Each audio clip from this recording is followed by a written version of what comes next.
Hey everyone, and welcome back to another early slate breakdown on DraftKings for Saturday, April 16th. We got a nice 6-game slate here, another 6-game slate happening later in the evening. Not sure I'm going to have a video out for that one, but we'll definitely have another video out for Sunday, and that main slate happening Sunday afternoon. But for now, just this 6-game slate. But before we dive into it, I'm McKinley412. I'm one of the MLB coaches here at FSi DFS. We are a DFS site who provide cores for pretty much every sport. And we just kind of give you the information, help guide you in the direction that you want to go in building your DFS lineups. We'll answer any questions that you guys got in Discord. So please come hang out with us. This is an example of one of the sheets that we do provide for baseball. We give a DK and a FanDuel, Cash Core, and GPP Core. We also cover the showdowns. We got 3 afternoon showdowns happening tomorrow, and then go through the pitchers, stacks, and tiers. You can see down here we also have a main slate tab. When DraftKings was doing that happy hour at the end of last season, we added that tab as well. But you can just kind of scroll through those and find the cores that you need. We do have subscriptions for just a day if you want to just kind of trial run it. If you like it, come back, stay a week, maybe a month, whatever you're good for. We also have the VIP package, which covers every single sport.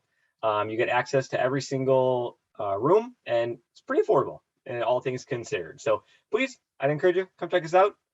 That's the end of the commercial. Back to the slate, back to what we're here for. So 6-game slate, not too much weather that we have to be paying attention to. I fully admit I was way off on the rain expectations. What was it? Thursday. I expected 3 postponements, only 1 happened. I was beyond shocked. But this one, I think we're going to be pretty smooth sailing. Boston is a slight rain concern, but I think it's going to go, all things considered. But yeah, that's pretty much it regards of weather. So let's just dive right into the pitchers here. Sonny Gray, he is in his second start. We're kind of getting that second start through the rotation now with teams. He went 4.2 innings in his first start, which, that's kind of all he got in spring training as well. He only got 4 innings in spring. We weren't expecting him to go super deep. He went 4.2 in the opener. And really, he's just not a pitcher that goes super deep into games in general. Now he's got this really tough matchup going up against Boston and that Boston offense. So at 9.7K, I'm not super interested in him. Obviously, he is a GPP target with his strikeout upside. But for a cash game perspective, I think he's going to be a fade at this price tag, given the matchup and really how deep he is going into games.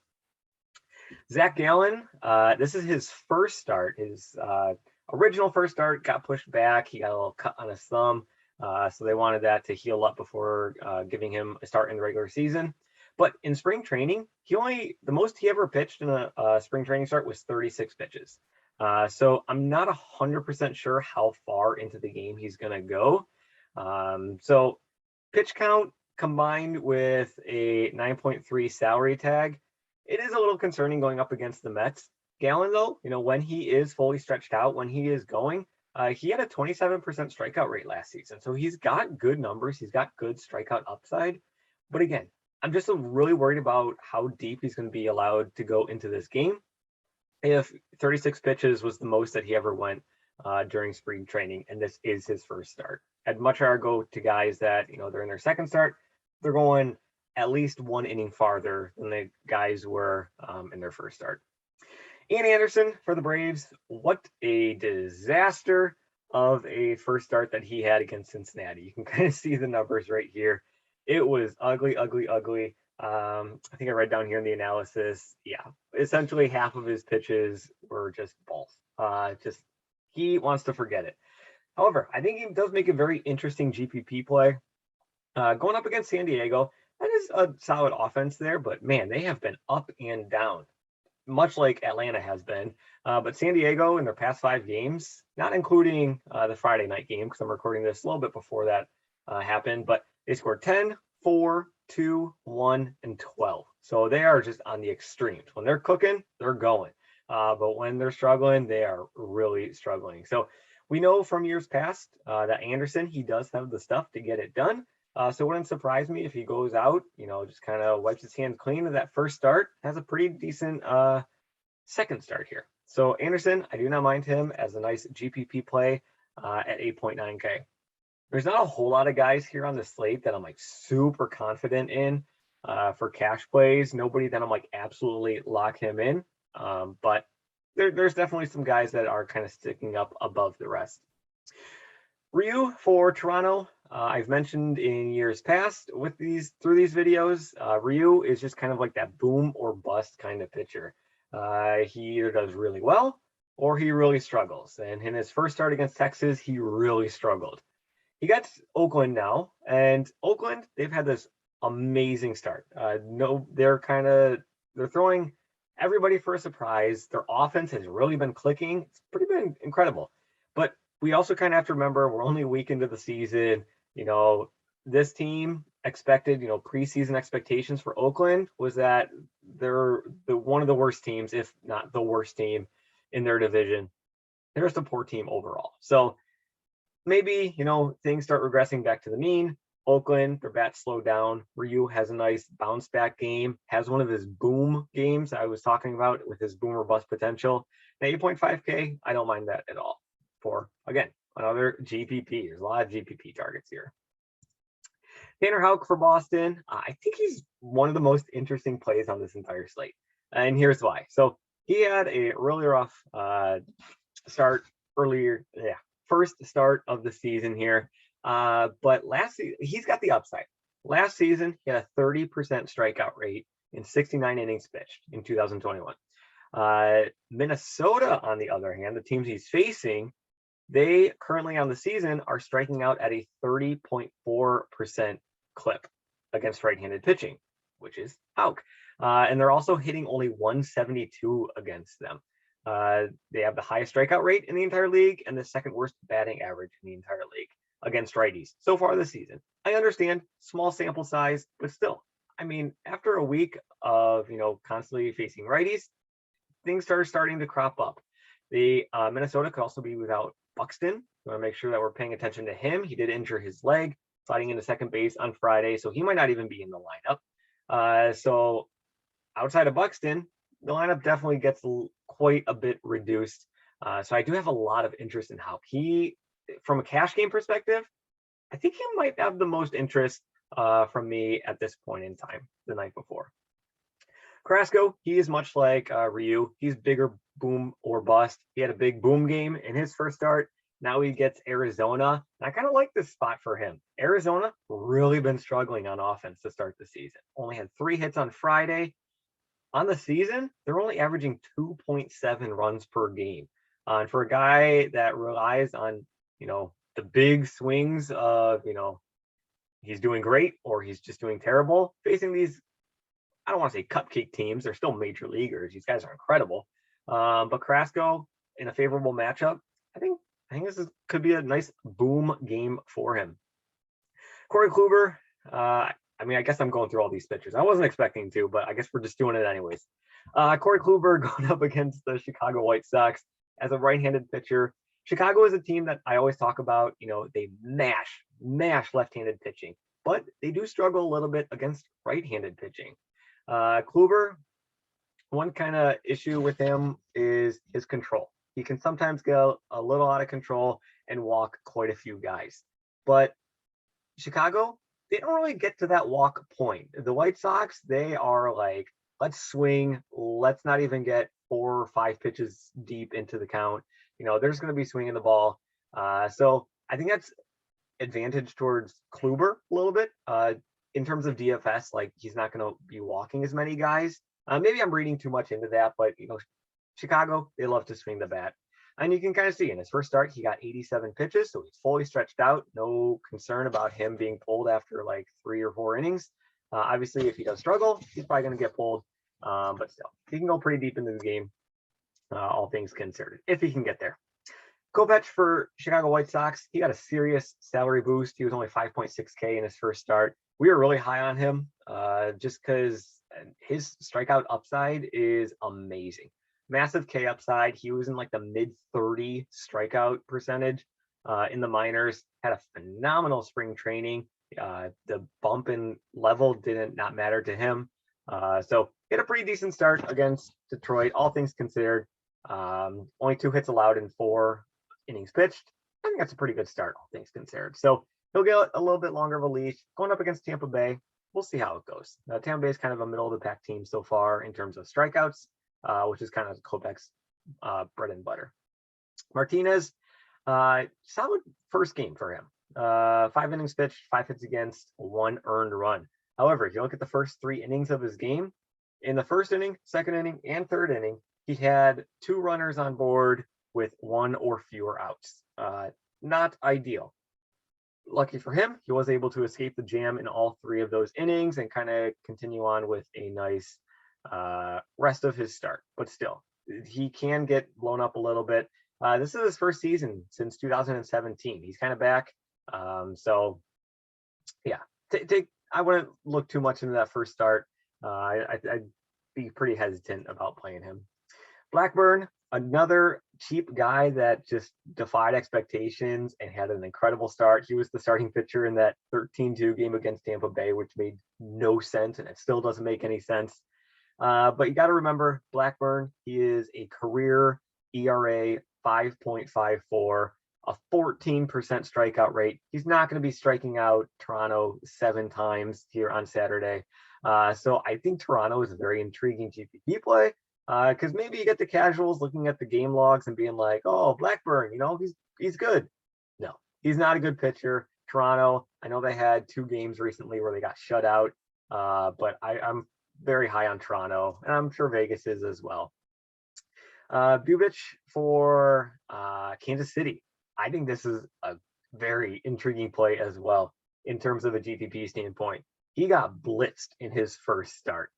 It happens. I mean, look at all the pitchers that got blitzed in their first start. I mean, Freddie Peralta, what's going on with him so far this season? But if you date it back to last season, Bubic was actually doing very well. In 10 of his final 12 starts, he allowed 3 or fewer earned runs. What more can you ask for from a guy that's just 6.2K? Now he's going up against Detroit. And aside from a Boston game that they played, this is a Detroit team that's only averaging 3 runs per game so far. I'm not including the Friday night game. I'm recording this as the game is going on. But still, Detroit, they've been struggling all season long. It's a little over a week now, but still, they've been struggling. And Bubic, he's got the stuff. It's there. It wasn't there the first start. Maybe it crops up in the second start for him. Matt Manning, not too much concern or not too much interest in him outside of Kansas City, another struggling offense. He was another guy that just defied every, analytic stat that was out there and just destroyed Boston. Maybe he does again against Kansas City, but I'm not too confident in that. One thing, you can just kind of look in the game logs here. He had 2 strikeouts in 6 innings pitched and somehow only had 1 hit against. He's not going to have that BABIP luck in the future here. So there's that. So so I went through every pitcher. I wasn't expecting to go through every pitcher, but hopefully it was informative for you. Hopefully you enjoyed it. So let's turn to the games here. We'll just kind of go game by game and break each one of them down. Some teams, I really don't have much to talk about. Others will dive a little bit deeper into them. Arizona, Arizona going up against Carrasco.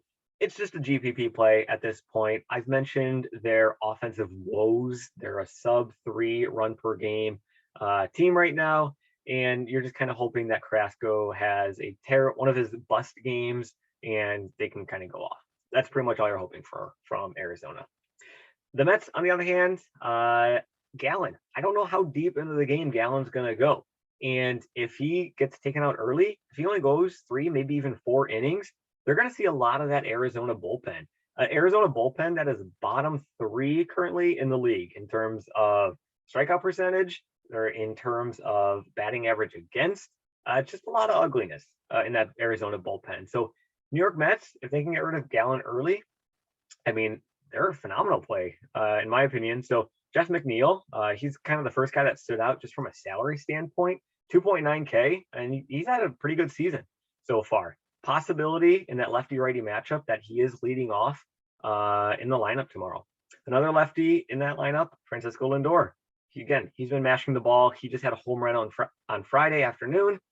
in their game. So this Mets offense, I got a lot of interest in them, especially if they can chase Gallen out early and they get that really weak Arizona bullpen. We saw what just happened on Friday. They got rid of the Arizona pitcher, and then next thing you know, the Mets put up 10 runs on them. So I do have a lot of interest in the Mets here. McNeil and Alonso, those two lefties. Sorry, not Alonso, Lindor, the two lefties. Strong interest in. If you want to throw in Alonso, sure, go ahead. Tampa Bay, Chicago. I'll be honest, I'm having a tough read on this game. Having a tough read on this game. Kopech versus Kluber. I could see both these pitchers having a solid game. I could also see both of these pitchers really struggling. The over-under on this game is at 9, so they are expecting quite a few runs in this game. But I kind of mentioned how Tampa Bay earlier, they're kind of like middle of the pack offensively, but it's kind of buoyed a little bit by some decent offensive games. Currently, in 5 of their 8 games, they've scored 3 or fewer runs. So the offense is definitely struggling here to start the season. And on the other side, you got the White Sox. They really struggle against right-handed pitching. And like, it is Kluber, but like I mentioned, Kluber's big thing is like he walks a lot of guys and he can kind of get out of control. And when you get put guys on base, anything can happen. But the White Sox like to attack. You know, they like to swing the bats. They don't like to get super deep into the counts. So maybe that kind of leans a slight edge towards Kluber in this matchup. So I'm having a tough gauge because like you got 2 great offenses going up against okay pitchers at this point in their careers. I'm not going to say great pitchers by any means at their stage of the careers, but I also can see them shutting down. So I'll admit, I'm having a tough time figuring out where I want to go with this game, especially with the salaries on each side. I mean, look at these salaries on Chicago: 6K, 5.9, 5.5, 4.7. I mean, even their 10th most expensive or 10th, most expensive guy is over 4.3. Like, that's crazy. But it's because they're that good of an offense. Tampa Bay, they've definitely got some value plays in their lineup. Joy, he's been hitting the cover off the ball lately. So you got a nice lefty-righty matchup there. Oh my gosh, 563. Was not expecting that good, but he has been doing great. He's got that home run upside to boot. So 4.3, 4.2K, he could be a fine option at first base there, especially considered Kopech. Like I said, his thing is strikeouts. If he doesn't strike the guy out, who knows? Maybe he lets up the long ball. He's still young, still a lot to learn about him. But yeah, Oakland, Toronto. Oakland is just super cheap. Going up against Ryu, kind of like Arizona. You're just kind of hoping that Ryu has one of his bad games. On the Toronto side, very affordable. I can see these guys being extremely popular. DFS, there's a lot of sharps in it now. Blackburn stats aren't going to, confuse too many people. Or mask who he truly is. But like I said, Blackburn, he is over 5.5 ERA on his career, only a 14% strikeout rate. And I know Toronto did get shut out in 2 games recently, but this is still Toronto. These guys can put up 10 plus runs on any single night. And Blackburn's just the kind of pitcher that they can do it against. Vlad Guerrero, somehow under 6K still, is just crazy. And then when Teoscar Hernandez went down, I mean, it opened up an outfield spot. A lot of cheap prices here. I mean, outside of the big 3, you're already down below 4K. So I think Toronto could be very popular. I think they have the highest implied run total on Saturday afternoon. Atlanta, San Diego. This is the other game that I'm also kind of iffy on. It's that Tampa Bay, Chicago White Sox game, and it's this Atlanta, San Diego game. Over-under for this game is currently at 8.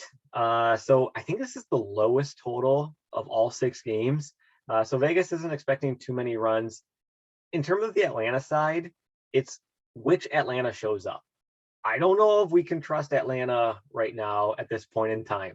Atlanta had that one game where they scored 16 runs, but then in their other 7 games, they scored 19 combined.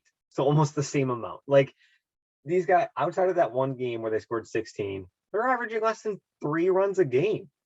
That's matched with Arizona for the worst in the entire league. So I don't know what to expect from Atlanta. Obviously, they have the power, they have the ability against righties. I mean, Olsen, you get a nice lefty-righty matchup. Riley's got good numbers against right-handed pitching. Riley's like probably secretly one of like my favorite DFS players. I don't know why, but you have those guys that you just kind of like gravitate towards too. You don't know why, but it just kind of seems to always happen. Probably just kind of seems like one of those guys for me. But like the power is there, the bats are there. They're just not putting it together so far this season. Can they have an outburst? Another double-digit run game? Absolutely. These guys are more than capable of doing that. But more often than not, man, they have been a major letdown so far this season. On the San Diego side, it's just crazy how cheap they are. Like I said, this game has an over-under of 8. It's a pretty even money line, so you can kind of expect an implied total of around 4, which really isn't that high, all things considered. But Anderson, he had that really rough start earlier on in the season, or earlier on, his first start of the season. That was his second. But maybe you can find some value plays with San Diego, maybe even some just one-offs. If you don't want to full stack them, you got some nice one-offs here that are very, very cheap. Luke Voigt, Noah, he had that home run earlier on. Cronenworth, nice lefty-righty matchup at just 4.1K. How was Cronenworth doing on this season? Hitting there at 300. So he's got a nice little hit streak going on here. So yeah, don't mind him in that matchup there at all. So San Diego, Atlanta, we'll see. We'll see. Minnesota, these guys are just okay. So check to make sure Buxton is in or out. I'm assuming he's going to be out. He's still got to go for the MRI and everything. But I don't know. We'll see. Maybe he's in, but I doubt it. But if he is not in, look at how dirt cheap Minnesota is. 3.8, 3.4, and then everybody else is 2.7 and below. Luis Arias. I don't understand what just happened to his salary. This is a guy, if you've been with FSi for a while, a guy like Matt Manoa, shout out to you. You remember, like, I was all over this guy last season, still kind of doing it. What is going on? He's hitting 350 this season. He's got a home run. His salary has dropped 1,600 points or $1,600. Doesn't make any sense at all. Even if you just do him as like a one-off, and he's multi-position eligible, even better. He's got second and third base. So I don't know what happened with DraftKings, but I definitely have a very strong interest in Luis Arias, even as a one-off, even going up against Houck, who I kind of really touted earlier on in the video. Pretty much, I mean, outside of Arias, you could pretty much go with anybody. I mean, they're just so cheap. It's laughably cheap. Maybe I'm a little less, I don't even know. Houck is so interesting as a pitcher, but like I'm kind of thinking now, like Minnesota's probably going to see some ownership, right? I mean, maybe no, okay. So if Minnesota is this cheap and they're going to see a lot of ownership, maybe I like Houck even more, just because, I mean, nobody's going to want to play their batters against the pitcher. So maybe I like Houck even more now. Just kind of talking as I go, thinking as I go. On the other side, you got Boston.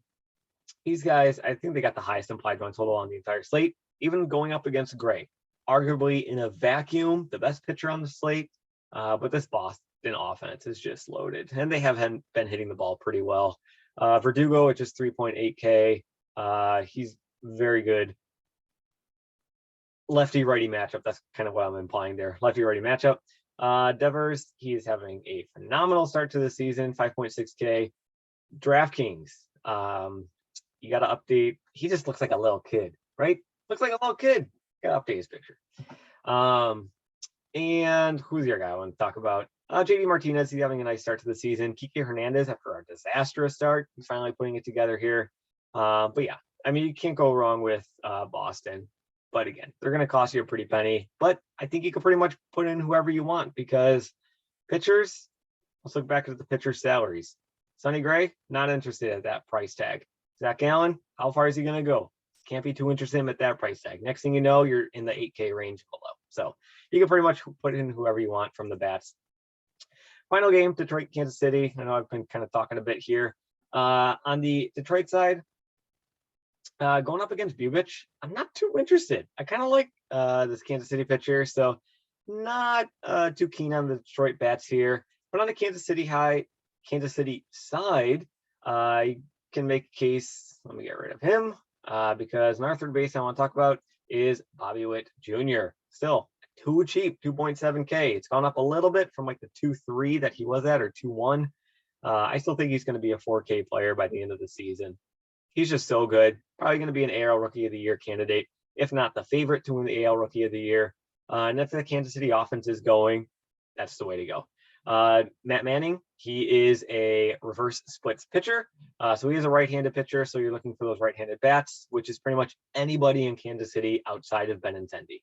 But Benintendi, lefty-righty matchup, he likes to hit righties. So you can't really go wrong with anybody. Perez at 5'3" is a little bit extreme, but we know what his upside can be.